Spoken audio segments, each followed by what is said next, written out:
Greetings. This is Arvette McLean of Speak, the Universe Listens.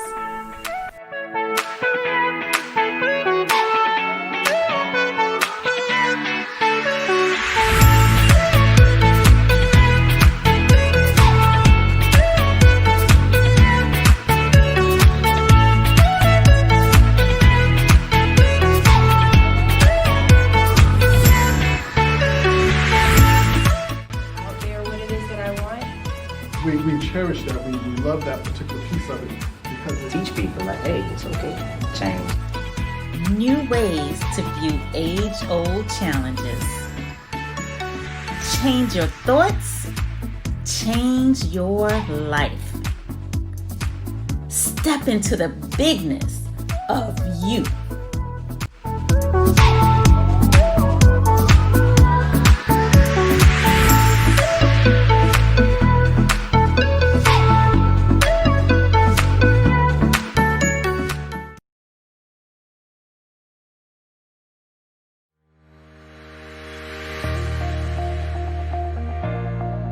How you think you are. 27 days to radically shift your thinking and upgrade your life.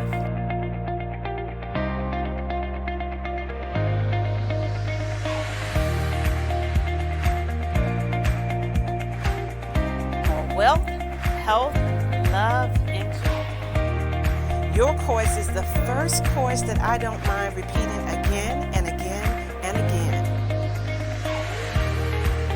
Click on the link for the special offer or visit the website at www.arvettemclain.com. Greetings and welcome to today's episode of Speak, the Universe Listens. And today's topic is humbleness. And I have Stephen joining me today. Hey, how are you? I'm good, good. How are you? Good. It's always great to see you. Same here, same Thank here. you. So humbleness. So I think that's a topic that can go two different ways, really. Right. At least. right. I thought about humbleness because it's something real huge for me in my journey that I had to really practice and I had to learn. Just like at one time, it was very hard for me to take on help from people and not really realizing that in order for anybody to grow or to develop, sometimes you're going to need help. Sometimes you may have to ask for help, even being in a position as to where I was, let's just say, in a higher bracket as far as my job. Regardless, I still had to ask somebody that was underneath me for help. So I would say with humbleness, some of the time we forget that. We get to a certain part in our life as to where everything is peaches and cream, and we don't really I wouldn't say realize, but we forget where we came from. And when we do, it's like, wow, like you got to really humble yourself. You got to really sit back and think to yourself, the same way that you got everything can be the same way that you lost everything. And I experienced that in my life because I've been through so many ups and downs, career wise, just on my journey to try to get my business off the ground, failing, coming back up, failing again. And so I've been through the ups and downs of it. So I think with a lot of us, we have to understand that we can't be so prideful. We got to be able to be open to receiving help, regardless of who you are, and just realizing that, hey, just because you may have something, you don't have to show it off to the world. You can just be, just an ordinary person, just being yourself, just being yourself. And I think that's very important for us to keep in mind on an everyday basis. Practicing how to sit back and remain humble. And even when you sit back and you get to a certain status, for myself, I got to a certain status as to where it was like, wow, I was experiencing a part of life I never experienced before. and it was sort of way different from what I was used to. You go from not having many friends to all of a sudden everybody wants to be your friend. You going places that I never thought I would possibly go, and having people in my life that I thought I would never have in my life. And then when I look back and I look at the people that were with me through my journey, and even though I elevated and some were still in the same places where I was back then, I still keep myself as to where it's like I haven't forgot about you. In other words, not forgetting where I came from, basically. And I think it's something that every day we all just need to keep in mind on every step of our journey. As more we develop and we grow, just trying to keep that humbleness, keep that mindset of, hey, I'm no better than nobody, right, regardless of what my title may be. I'm no better than the next person. Yeah, I agree with that. I think a lot of times people who are on their spiritual journey, right, in their quest or to, I guess, just to be in tune with all that is, I think sometimes like you can grow so much that you can then look back at other people and feel like they're not doing something right. Right. It's and easy. It's easy to do that. Right. And I think that with being humble, it's just really that recognition that everybody's on their own journey. And just because someone's not where you are or haven't done what you've done, haven't accomplished what you have accomplished, doesn't mean they're not doing exactly what they're supposed to be doing right now. And that we can't look at what somebody else is doing and compare and presume to think that we know what's best for them. Right. And I think a lot of times, in general, people who maybe are older or who've had more experience, we presume that we know what's best for someone else. And we will kind of tell them they should do this and they should do that, not realizing that they have their own journey, just like we had our own journey. Right. And I think that's a measure of humbleness too, just to, like you say, just to realize that you're not better than anybody else. I don't care what you've accomplished. right. And then even so, like my journey as far as with my health wise, I changed my appetite. I don't eat meat anymore. So now when I'm around certain people or friends or coworkers, they eat me, and they look at me like I'm the goody two shoes there because I don't. But I'm like, I'm still cool. It's like I'm still cool. I just don't eat what you eat. I'm not judging you, what you said though, I'm no better than nobody, and that goes for anybody, regardless if you're in a status of, if you're in a high status and somebody is in a lower status. It goes vice versa. It doesn't make them better than you or underneath you, and because at any given moment, you can sit back and you may have to go back to a certain step in your life going backwards that unexpectedly, and the same person that you may had sit back and never really recognize, or you all may had some type of disagreement, that might be the same individual along your journey that you might have to ask for help, or you might have to sit back and become friends with, or you might have to learn something from them. And for me, I experienced that, and it was very, very humbling. It calmed me down really, because I experienced what it was like being on my high horse, right? And when I was on my high horse for a while, I was like, wow, it really felt good. It was like not having to have it, right? And now all of a sudden that I have, I'm not thinking about my old friends that I used to hang out with, sit back and we just used to talk about any and everything, and it was the smallest things that just made me just happy and cool. But now all of a sudden, I'm getting the materialistic things. I'm seeing all of the things I never had that I always wanted, and I got it now.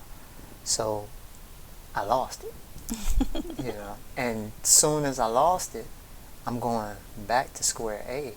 And when I had to go back to square A, the same people that I sit back and I've somewhat ignored them, you know, when I was on my high horse, these were the exact same individuals that sit back and gave me the knowledge, the wisdom to get back to where I was at. And I found that very, very humbling, because when I lost it and then I got back the things that I lost, it was like, wow. It made me appreciate not just, you know, the things that I had materialistic wise, but my life, my friends, you know, just the experience that I had. So it really made me look at things in a total different way, as to where everything that I do now is like, okay, regardless of if I was to win the lottery, you know, remaining humble, you know, trying to keep that level mind, you know. So what does it feel like to be on your high horse? So how are you describing the difference between being humble and not? Well, just if you always wanted something and you eventually you get it, right? Let's just say a person, an average Joe, wins the lottery, and they never in a million years had that type of money before, right? And so they'll go out here and they will probably splurge, give to friends, give to family, take nice vacations, right?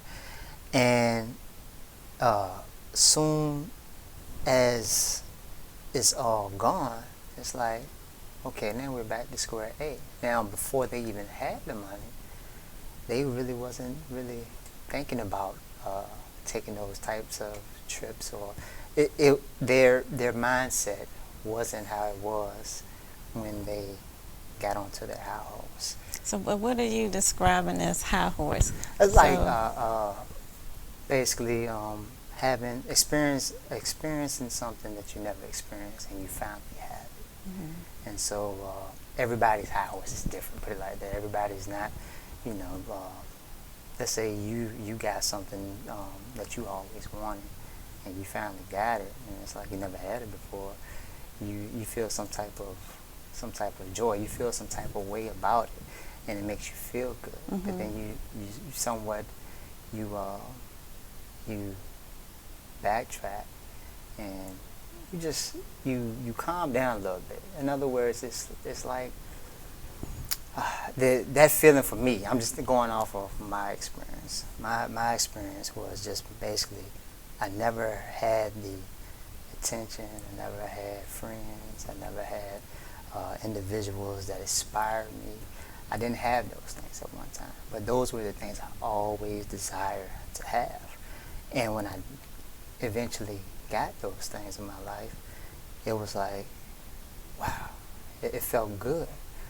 But I took advantage of those things. I didn't appreciate it when I had it. I mistreated it when I had it. And when I lost it, it just made me go back to square A, and I had to really think about it. Like, wow, you know, you have to appreciate everything that you have. You know, even when you don't have. Where if you think that you don't have, everybody may think that they don't have something, but everybody has something wonderful in their life. But for me, that was something that really, really made me beyond humble. Just beyond humble. And I had to really learn, like, the faster I get it, the same way, you know, just like that, I can lose it. So I always try to keep myself open to new experiences, learning, knowing that I don't know everything, not being a prideful person, you know, and just being very level. I guess you would say level-headed, because I always want to be able to receive wonderful things in my life, but in order to receive those things in my life, I have to make sure that I'm projecting it back into the world. Yeah. So, thanks for making that distinction for us. So I was a Right. little confused. I was trying to find the right word. Yeah, but I understand totally what you mean. So, the whole thing is not that you can't have the things that you want, but when Right. you have them, you appreciate them. Right. Right. And I think for me, remaining humble is recognizing that you're not better than anybody else, Nah. and that's about it. And I think in the look, I can't even think of the name of the book, but I remember something about the ocean is like just something someone wrote. They were like, the ocean is always lower than the river and the streams because the ocean knows its own power. So it remains lower than the river and the river and the streams dump into the ocean. And so that's just like a metaphor for, if you know who you are, Right. you don't have to, be big and boastful because everything's going to come to you anyway. So, yeah. And I think as long as we can be in a place of being non-judgmental, like, I think that's the hardest thing as humans. Yeah. That's like one of the hardest things, because one of the words that probably, if we counted how many times we use the word should in a day, it's probably more than we imagine. But we're always saying what somebody else should be doing and how things should be. And really, we're just in a state of judging other people. Right. And we're presuming that we know what's right for everyone else. Right. I think being non-judgmental is a huge part to being humble. It is. But then on the flip side of the coin, when I think of humble, I also think of being of lower status and inferior. And I think too many of us fall on that end of the scale where we are too humble. Very true. Very Like true. we don't know our own power. We don't know our own importance. And I think that I almost would say, don't be humble. I heard that. I So heard it's like both sides. It's like one side is I guess don't be boastful, you don't have to brag about practice, things. Yeah. thinking you're better than someone else. But on the other hand, don't think you're less than someone else. And to realize that, we are God's creations. Right. And, like, we are amazing. And, when I think about how much we all create every day, like, it just blows my mind, because we don't realize how powerful we are in terms of creating. We create our reality every single day. Everything that we see, we did that. Right. And we don't realize that we did that. And a lot of times we're creating by default. We're not putting our attention on what we're creating. We're not creating the things that we want. We're creating by default. But what if we flip that and we really started creating in our joy, like really embodying the very things that we want instead of embodying what we don't want? Because we spend all of our time Right. just almost complaining about things that aren't the way they should be, the way we would want them to be, the way, and that's what keeps showing up for us. And so if we could just take our attention off of that and put it on all the things we love and just feel that love and that joy and that excitement in our bodies every day as often as possible, then we would create in that direction. And so I think that most of us are too humble, that we don't step into our power, that we don't recognize who we really are. And I would dare to say that we need to be less humble in those regards, and realizing that every one of us are powerful creators, in that if I'm further along my path in terms of knowing how to direct my energy to create, Right. that doesn't make me any better than someone else who is not. Like, we all have that power to do it. And I totally agree with you on that, because it is a balance. It really is a balance that you have to have, because, you know, I'm not saying don't be great. I'm not saying don't belittle yourself at all. You know, you're supposed to think highly of yourself. But at the same token, just having that understanding of, I think it's more not being judgmental when it comes to humbleness. And if you can sit back and just, you know, like you said, not being judgmental, not thinking of yourself as better than anybody else, you just basically focusing on you. Just your star player. Yeah. Right. And just making sure, hey, you are in tune with yourself. You are aligned with how you want things to flow for you. And hey, as long as everything is going right for you, that's beautiful. But at the end of the day, I would tell anybody along their journey, growing and receiving everything that they want to receive, I would say keep the balance of being humble and knowing when not to be humble. Put it like that. Not when to be humble. Yeah. So yeah, it's a really interesting topic to think about, because when you brought up the conversation, I was like, yeah, that can go. That could go either. two ways. Yeah, because I know, you know, for me, I often put myself on the back burner, and, you know, like you say, for example, if you would have to humble yourself to ask somebody, wherein I'm too humble to ask. Do you understand what I'm saying? I see what you're saying. Yeah, like I'm like, I don't think I'm worthy enough to even ask for your help, versus thinking I'm too good to ask for your help. You know what I'm saying? Right. Like, it's totally the opposite, and I know a lot of us are on the opposite side of the coin. Right. Yeah, it's two sides to that coin.